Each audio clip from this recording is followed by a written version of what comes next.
নাহমাদুহু ওয়া নাস্তাঈনুহু ওয়া নাস্তাগফিরুহু ওয়া নু'মিনু বিহি ওয়া নাতাওয়াক্কালু আলাইহি ইলা আখিরি। আজকের যে আলোচনাটা হবে এই পূর্বের ভিডিওর একটা অংশ। বিখ্যাত মুহাদ্দিস হযরত আব্দুল্লাহ ইবনে মুবারক রাহমাতুল্লাহি আলাইহি ওই যুগের বহুত বড় মুহাদ্দিস ছিলেন। সেই মুহাদ্দিস সম্বন্ধে আলোচনা হবে। ওই মুহাদ্দিস সাহেব আব্দুল্লাহ ইবনে মুবারক মুহাদ্দিস সাহেব বহুত বড় জবরদস্ত আলিম। উনি একবার নফল হজে যাওয়ার জন্য ইচ্ছা করেছিলেন। এই নফল হজের জন্য যখন রেডি হয়ে গেছে, সঙ্গে সাথীরা সব এসে গেছে।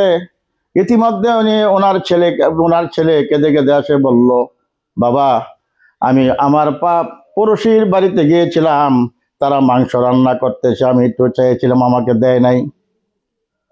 মুহাদ্দিস সাহেব মনে মনে অল্প রাগ করলেন, আর ছেলের কান্দা শেষ করার জন্য, কান্দা কমানোর জন্য ওই ছেলেকে নিয়ে যে বাড়ির কথা বলছে গোশত রান্না করছে তারা দেয় নাই, সেই বাড়িতে চলে গেছে। গিয়ে বলছে, হে পথিক, হে বাড়িওয়ালা মালিক, দৌড়ে আসছে, কাঁপে কেঁপে আসছে, ভয়ে ভয়েতে আসছে, আব্দুল্লাহ ইবনে মুবারক এত বড় মুহাদ্দিস, উনি আমার বাসায় কেন আসলো? উনি যখন গেলেন ওই বাড়িওয়ালাকে সালাম দিলেন, সালাম কালাম হওয়ার পর ওই বাড়িওয়ালাকে মুহাদ্দিস সাহেব জিজ্ঞাসা করলেন, হে বাড়িওয়ালা মালিক, আপনার কাছে আপনাদের বাড়িতে আমার ছেলে আসছিল নাকি? যে হ্যাঁ এসেছিল। আপনাদের বাড়িতে গোশত রান্না হয়েছে? যে হ্যাঁ হয়েছে। আমার ছেলে আপনার কাছে চাইছিল? যে হ্যাঁ চাইছিল। দিছেন না? যে না দিছি না। হুজুর, আপনার ছেলে মাংস চাইছিল, মাংস না দেওয়ার কারণে যদি আমার ভুল হয়ে গেছে, আল্লাহর হস্তে আমি মাপ চাই, আমাকে ক্ষমা করে দিবেন।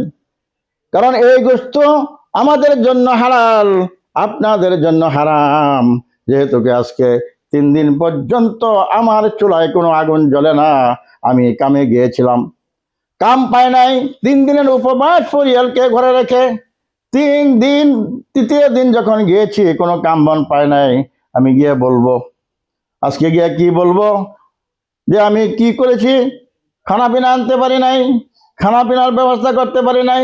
তখন আওয়াজ সময় রাস্তার দেখি একটা মরা গরু পড়ে আছে, শকুনে খাইতেছে, কুত্তায় খাইতেছে।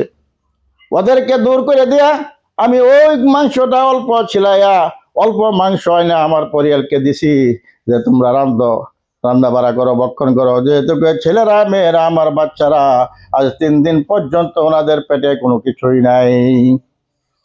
এই কারণে আপনি ধনী মানুষ, আমাদের জন্য হালাল, আমরা গরিব, আপনার জন্য হারাম, যেহেতু আপনি ধনী মানুষ। আব্দুল্লাহ ইবনে মুবারক সাহেব এই কথা শুনে ওনার চোখের পানি পড়ে গেল, আর এই বাড়ির মালিকটাকে সাথে নিয়ে গেল, তুমি আমার কাছে আসো। উনি ওনার সঙ্গে নিয়ে গেলেন। নিয়ে যাওয়ার পর গিয়ে দেখে ওনার সঙ্গে যত হজ যাওয়ার জন্য ইচ্ছা করেছিল সব হজেরা চলে গেছে, কিন্তু আব্দুল্লাহ ইবনে মুবারক এইখানে আসার জন্য ওনার দেরি হয়ে গেছে।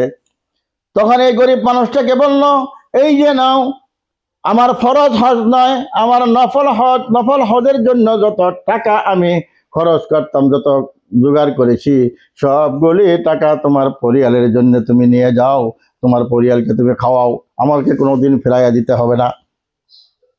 এই আব্দুল্লাহ ইবনে মুবারক সব টাকা দিয়ে দিলেন। আর ওই গরিব মানুষটা খুশি হয়ে গেল, কিছু খাইতেছে আর কিছু দিয়ে বিজনেস করতেছে, টাকা কোনোদিন ফেরত দিতে হবে না। তখন আব্দুল্লাহ ইবনে মুবারক বাড়িতে আসে। ওনার সঙ্গে যারা হজে যাওয়ার নিয়ত করেছিলেন, ওনারা হজের থেকে আসে, বলে, আব্দুল্লাহ ইবনে মুবারক, তুমি হজের থেকে কবে আইলা? মুহাদ্দিস সাহেব বলেন, আমি তো হজে যাই নাই। না, তুমি হজে গিয়েছ। আমরা যখন তওয়াফ করি তোমাকে দেখেছি, আমি আগে তওয়াফ করতেছ। যখন আমরা সাফা মারওয়া সাই করি, আমরা দেখেছি তুমি আগে সাফা মারওয়া সাই করতেছ। যখন আরফাতে গিয়েছি তোমাকে আমরা দেখেছি, আরফাত তোমরা আগে ধরতেছ। আমরা যখন মিনা মুজদালিফায় গিয়েছি তোমাকে আমাদের আগে গিয়েছি, তোমাকে আগে দেখেছি। তুমি কেন মিথ্যা বলো? তুমি তো হজে গিয়েছ। উনি বলতেছে, না, আমি হজে যাই নাই। তখন এই কথা বলে ওনার সঙ্গের হাজিদেরকে বিদায় দিল।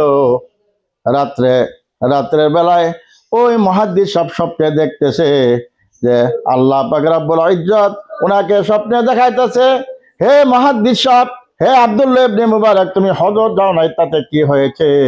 তুমি হজের টাকা সৎ কাজে খাটাইছ, যেহেতুকে তোমার হজের যত কাজগুলি ছিল আমি আকাশ থেকে রহমতের ফেরেশতা নামায়া তোমার হজের সম্পন্ন কামগুলি আমি পুরা করে দিছি। বলেন সুবহানাল্লাহ। এই আব্দুল্লাহ ইবনে মুবারক অত বড় মুহাদ্দিস, অত বড় বুজুর্গ, ওই যুগের একজন বুজুর্গ ছিলেন, যে নফল হজের টাকা একজন গরিবকে দান করে দিছে, আর সেই গরিব প্রচুর পরিমাণে ওনার তৃপ্তি এসে গেছে।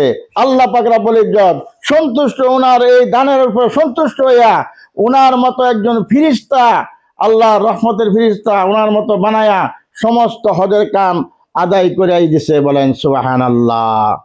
মহাতরম দুস্থ বুজুর্গ, যদি এই পরবর্তী অংশটা যদি ভালো লাগছে তাহলে আপনারা আমার জন্য দোয়া করবেন, আমিও দোয়া করব, আর ইনশাআল্লাহ সবাই আমল করবেন, আমিও যাতে আমল করতে পারি।